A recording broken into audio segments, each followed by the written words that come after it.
মেরুদণ্ড, এই কথা ঠিক নয়। সুশিক্ষা জাতির মেরুদণ্ড, এই কথা ঠিক। যেমন পানির অপর নাম জীবন নয়, বিশুদ্ধ পানির অপর নাম জীবন। কেননা বিষ মিশ্রিত পানিতে মানুষের মৃত্যু হয়। সম্মানিত উপস্থিতি, বর্তমান সময়ে শিক্ষিত মানুষের অভাব নেই, কিন্তু শিক্ষিত বিবেকের খুবই অভাব। আর বিবেকহীন মানুষ পশুর সমান। তাই আমাদের আদর্শ শিক্ষা গ্রহণ করতে হবে। এই ব্যাপারে আল্লাহ বলেন, ইকরা বিসমি রাব্বিকাল্লাযী খলাক, পড়ো তোমার রবের নামে যিনি সৃষ্টি করেছেন। সূরা আলাক আয়াত নাম্বার 1। সম্মানিত উপস্থিতি, একমাত্র রবের শিক্ষায় আপনাকে আমাকে আদর্শবান করতে পারে। আপনি আমি হতে পারি প্রকৃত সম্মানিত মর্যাদাবান। কেননা রাসূল সাল্লাল্লাহু আলাইহি সাল্লাম বলেন, আন উসমান রাদিয়াল্লাহু তাআলা কল রাসূলুল্লাহ সাল্লাল্লাহু আলাইহি সাল্লাম, খায়রুকুম মান তাআল্লামাল কুরআনা ওয়া আল্লামাহু। উসমান রাদিয়াল্লাহু তাআলা আনহু হতে বর্ণিত, তিনি বলেন, রাসূল সাল্লাল্লাহু আলাইহি সাল্লাম বলেছেন, তোমাদের মধ্যে সে সর্ব উত্তম ব্যক্তি যে নিজে কোরআন শিক্ষা করেন ও অপরকে তা কোরআন শিক্ষা দেয়।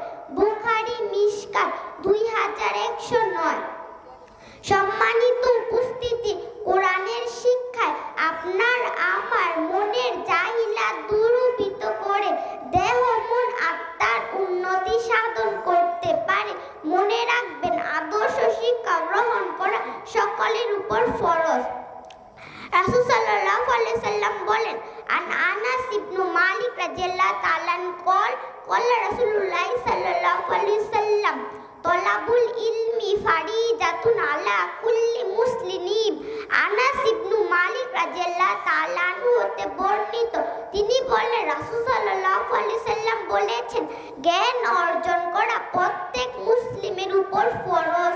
সুনান ইবনে মাজাহ 224 নং হাদিস। অত্র হাদিসের প্রমাণ করে শিক্ষার গুরুত্ব অপরিসীম।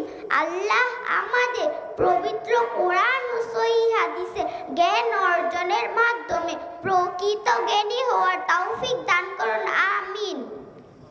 সম্মানিত উপস্থিতি, আপনার সন্তানকে আধুনিক ও ইসলামী শিক্ষায় শিক্ষিত করতে আজও ইমাম বুখারী রহমাহুল্লাহ মডেল মাদ্রাসায় ভর্তি করে দিন।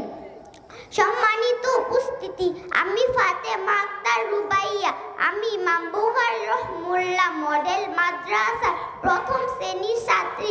আমার জন্য সবাই দোয়া করবেন, আমি যেন বড় একজন আলেমা হতে পারি। আসসালামু আলাইকুম। আলহামদুলিল্লাহ।